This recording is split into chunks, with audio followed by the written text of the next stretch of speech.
समाजवादियों के समय जो सैमसंग की कंपनी उत्तर प्रदेश में आई थी निवेश करने के लिए, आज आपकी सरकार में वो यहां से छोड़ करके कर्नाटका और दूसरे देशों में चली गई है। अध्यक्ष जी, मैं आपका आभार व्यक्त करना चाहूंगी कि आपने औद्योगिक विकास मंत्री जी से प्रश्न करने का अवसर दिया। पिछली बार भी मंत्री जी प्रश्न थे आपके विभाग के, पर हम लोगों को बैठ जाओ, इस सदन को आपकी कमी खली। राम सिंह बैठ जाओ। सारे प्रश्नों के उत्तरों की अपेक्षा थी। राम सिंह बैठ जाओ, खड़े होकर बात नहीं करो, आप भी अपनी सीट। और पूरी उम्मीद थी कि उत्तर आएंगे, पर जनप्रतिनिधियों को निराशा हुई। इस बार आप सत्र में उपस्थित हैं और हमें पूरा भरोसा है कि आप स्पष्ट तरीके से और पूरे उत्तर हमें जरूर देंगे। अध्यक्ष जी, मेरा प्रश्न जो था वो औद्योगिक विभाग मंत्री जी से ये था कि प्रदेश में इन्वेस्टर समिट मीट हुए 2017 से लेकर के 2022 के बीच में 2 इन्वेस्टर समिट मीट हुए। 35.5 लाख करोड़ का MOU साइन हुआ और उसमें आपका जो ये ग्राउंड ब्रेकिंग सेरेमनी हुई उसमें कितने के निवेश का शिलान्यास हुआ, ये मेरा सवाल था।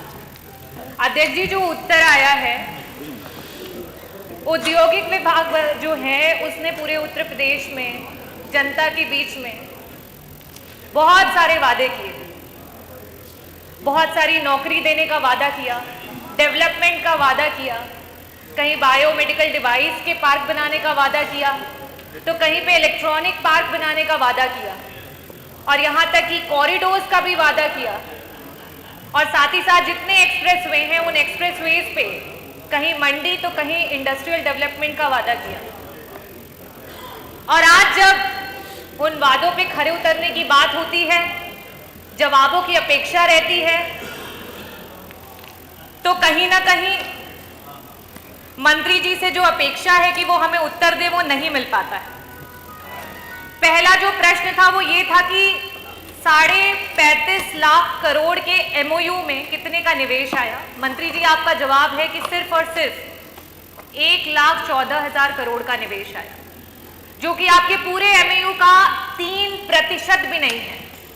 ऐसी अवस्था में जब आप 3% जितना आपने वादा किया उसका 3% काम भी नहीं कर पा रहे हैं, तो आप कृपया ये बताने का कष्ट करें कि इसको 100% करने में आपको टोटल कितना समय लग जाएगा। ये मेरा पहला सवाल है। मंत्री जी, दूसरा सवाल ये है कि सरकार कहीं ना कहीं इंडस्ट्रियल डिपार्टमेंट पे मेहरबान रही कि सरकार ने जितनी भी उसकी अनुपयोगी जमीन थी, भूमि थी, उसे उपयोगी बनाने के लिए इंडस्ट्री विभाग को दे दी। मैं इंडस्ट्री विभाग के मंत्री जी से ये पूछना चाहूंगी कि आपने उस कितनी भूमि है जिनको उपयोगी बना दिया, जहां पे इंडस्ट्रीज बना दी। क्योंकि आज आए दिन हम अखबारों में पढ़ रहे हैं कि हमारे किसानों के पास ना तो बिजली है, न पानी है और न सड़क है। ऐसी स्थिति में आप इन इंडस्ट्रीज को, जिनको आपने भूमि तो दे दी, ना आप उन्हें बिजली दे पा रहे, ना पानी दे पा रहे, ना सड़क दे पा रहे।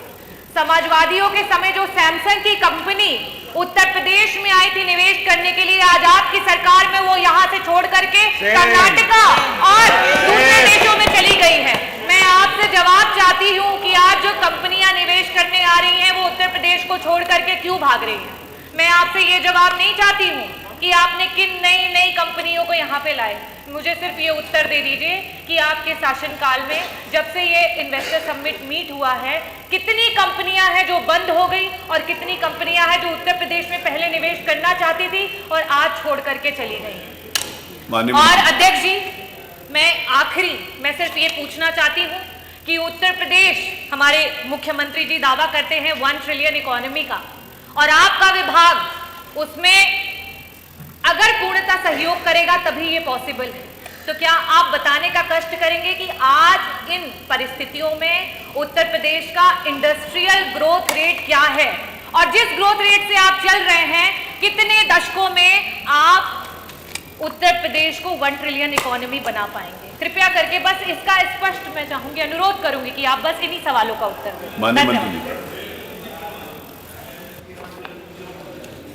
माननीय अध्यक्ष जी, पहले तो माननीय सदस्य ने जो प्रश्न किया है, क्या औद्योगिक विकास मंत्री बताने की कृपा करेंगे कि प्रदेश में ग्राउंड ब्रेकिंग सेरेमनी 4 में, अब आप भाषण दे करके पूरा भाषण करेंगे तो हम भी भाषण दे सकते हैं, कहिए। भाषण नहीं, प्रश्न का उत्तर दीजिए। ग्राउंड ब्रेकिंग सेरेमनी 4 में कितनी इंडस्ट्री में कितनी धनराशि के कार्य प्रारंभ हो गए हैं, तो आपने कार्य प्रारंभ हो गए हैं पूछा है, तथा इसमें कौन कौन से सेक्टर में कितनी कितनी धनराशि का निवेश हुआ है। क्या सरकार यह बताएगी कि उक्त इंडस्ट्री में प्रोडक्शन की क्या समय सीमा निर्धारित है? सुन तो लीजिए जवाब आ जाने दीजिए डॉक्टर रागिनी, जवाब आ जाने दीजिए, फिर उसके ऊपर प्रश्न करिए ना। बिना जवाब के प्रश्न कैसे कर रही हैं आप? बोलिए माननीय मंत्री जी। सरकार द्वारा अरे ग्राउंड ब्रेकिंग सेरेमनी 4 का आयोजन माह फरवरी 2024 में आयोजित किया गया। माननीय अध्यक्ष जी, उसमें 14,701 परियोजनाओं में 10 लाख 81,000 करोड़ रुपए के निवेश धरातल पर उतारने की कार्रवाई की गई, जिसमें 34 लाख से अधिक लोगों को रोजगार प्राप्त होगा। माननीय अध्यक्ष जी, 2024 में जो माननीय सदस्य ने पूछा है कि कुल कितने में प्रोडक्शन शुरू हो गया, तो 1,14,345 लाख करोड़ का निवेश हुआ है। सेक्टर वार निवेश का जो विवरण है, एग्री में 483 प्रोजेक्ट 5,895 करोड़, एनर्जी में 7। ये वो लिखा हुआ जो लिखा नहीं है उसके अलावा बताओ ना, ये तो उत्तर में है सर। ये वाली बात तो उत्तर में है, कितना कितना हुआ उसके जो अनुपूरक है उसका जवाब। ये जो आपने पहले लिख के दे चुके हैं उसको रिपीट करने की जरूरत नहीं। ये तो आप जो लिख के आप उत्तर दे चुके माननीय मंत्री जी, उसको रिपीट करने की जरूरत नहीं है, अनुपूरक का उत्तर है।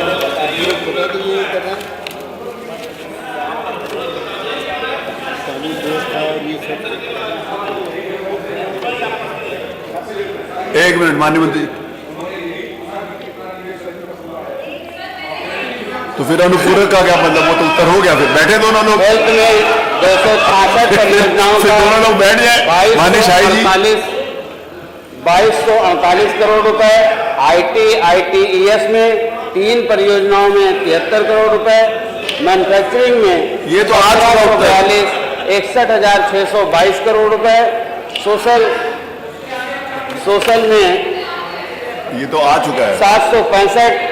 माननीय मंत्री जी, ये आ चुका है, ये तो लिख के दे चुके हैं आप। अरे ये तो आ चुका लिख के। तो जो अनुपूरक पूछा वो अनुपूरक में फिर दोबारा पूछा।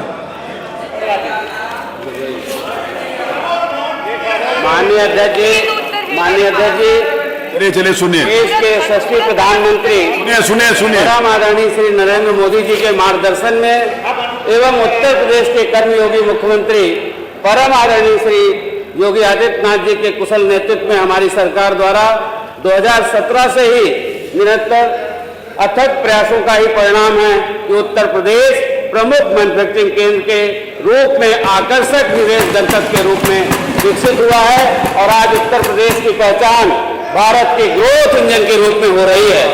निश्चित रूप से वर्तमान परिस्थितियों में जो मैंने उत्तर में दिया है, ये सतत प्रक्रिया है निवेश की, जो सतत प्रक्रिया है। आज की तारीख में 4952 परियोजनाओं का वाणिज्यिक संचालन भी प्रारंभ हो गया है, जिसमें निवेश की स्थिति 1.81 लाख करोड़ का निवेश हो चुका है। निश्चित रूप से आदरणीय अध्यक्ष जी, आपके माध्यम से सदन को अवगत कराना चाहता हूं कि माननीय मुख्यमंत्री जी के नेतृत्व में जिस तरह से कानून व्यवस्था आज देश दुनिया के लिए उदाहरण बनी है, उसी का कारण है उससे पूरी दुनिया के लोग आकर्षित है और उत्तर प्रदेश में निवेश करने के लिए लगातार उनके निवेश के प्रस्ताव प्राप्त हो रहे हैं। डॉक्टर रागिनी, सर, जो लिखा था वही बोला गया। नहीं, उसके अलावा भी मैं बोला वापस है। से सर आपके माध्यम से मंत्री जी से अनुरोध करना चाहती हूँ, सिर्फ मेरे 2 अनुपूरक हैं। पहला अनुपूरक ये कि सैमसंग जैसी कंपनी जो समाजवादियों के दौरान यहाँ आई थी, उत्तर प्रदेश में निवेश करना चाहती थी, आज वो उत्तर प्रदेश छोड़ करके क्यों कर्नाटका में गई, तमिलनाडु में गई और वहां पे स्टेब्लिश हुई, इसका क्या कारण है ये दे दें। और साथ ही साथ अगर आप दावा करते हैं कि आपका विभाग बहुत अच्छे से काम करता है और बहुत अच्छे से प्रोग्रेस कर रहा है, तो आज उत्तर प्रदेश का इंडस्ट्रियल ग्रोथ रेट क्या है उसको कृपया बताने का कष्ट करें बस। माननीय संसदीय कार्य मंत्री जी, माननीय संसदीय कार्य मंत्री। माननीय अध्यक्ष जी, अरे नहीं, ऐसा नहीं। माननीय अध्यक्ष जी, पहले तो हम आपकी बात का उत्तर दे दें कि हमारा इंडस्ट्रियल ग्रोथ रेट क्या है। हमारा इंडस्ट्रियल ग्रोथ रेट है 22.09 और ये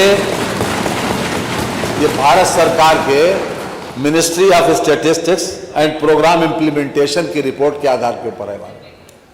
दूसरी बात आपने पूछा कि सैमसंग की जो हमारी वो थी कंपनी चली क्यों गई। आपको पूरी जानकारी होना चाहिए कि सैमसंग की जो इंडस्ट्री लगाता है उसका पहले अपने कंपनी के डायरेक्टर्स के बीच में एक रिजोल्यूशन पास करता है। एक कंपनी ये तय करती है अपने डायरेक्टर्स के बीच में कि हमको कहाँ कहाँ कब कब इन्वेस्ट करना है। इस यहाँ पर जो मोबाइल डिस्प्ले का जो स्क्रीन बनाने की कंपनी यहाँ पर लगी थी नोएडा की, वो आज भी लगी है, फंक्शनल है। और उसको जो कुछ सुन लीजिए पूरी बात, वो आज भी लगी फंक्शनल है वहाँ, और वहाँ बड़े पैमाने पर वहाँ पर प्रोडक्शन इस समय चालू है। और जो उनसे कमिटमेंट किया गया था, जो भी कमिटमेंट किया गया था और आखिर में जिस बात के लिए उनसे सहमति हुई उसको इंसेंटिव दिया जा रहा है। जितना भी जीएसटी का मामला था वो निस्तारित हो गया और उनको बाकायदा कैबिनेट से वो पास हो गया, उनको इंसेंटिव दिया जा रहा है। वो कंपनी छोड़ के गई नहीं। रही बात कंपनी के दूसरी जगह पर इन्वेस्ट करने की, ये कंपनी के ऊपर डिपेंड करता है कि वो अपना इन्वेस्टमेंट कहां पर करें। जहां पर उनको अनुकूलता लगती है वहां पर करें। वो एक दिन का फैसला नहीं होता कि यहां से अब चले गए। उनका कंपनी का रिजोल्यूशन पहले से होता है कि हम कहां कहां किससे किससे कब कब किस स्थान पर इन्वेस्टमेंट करेंगे। और वो एक दिन की चीज नहीं कि हजारों करोड़ रुपए का इन्वेस्टमेंट। ऐसा नहीं है कि कहीं पर गए और किसी खेत में बल्ली गाड़ दी, तंबू गाड़ दिया और इन्वेस्टमेंट शुरू हो गया, ऐसा होता नहीं है। तो उनका बहुत पहले का इन्वेस्टमेंट और बहुत पहले का यहां भी जिस समय यहां पर आई थी यूनिट, उससे पूरे सम्मान के साथ उनको बाकायदा हमारे जो अधिकारी हैं उसको डील भी कर रहे हैं। पॉलिटिकल लेवल के ऊपर भी उनसे बातचीत होती है और हर तरह से इस बात की कोशिश है कि वो अपना प्रोडक्शन बढ़ाएं, ज्यादा से ज्यादा लोगों को रोजगार दें। रही बात आपने जीएसडीपी की बात पूछी, नहीं आपने पूछी इकोनॉमी, आपने पूछा ये पूछा कि हम हमारी $1 ट्रिलियन इकोनॉमी, किसी भी सरकार की इस फाइनेंशियल स्टेटस उसकी जीएसडीपी से नापा जाता है।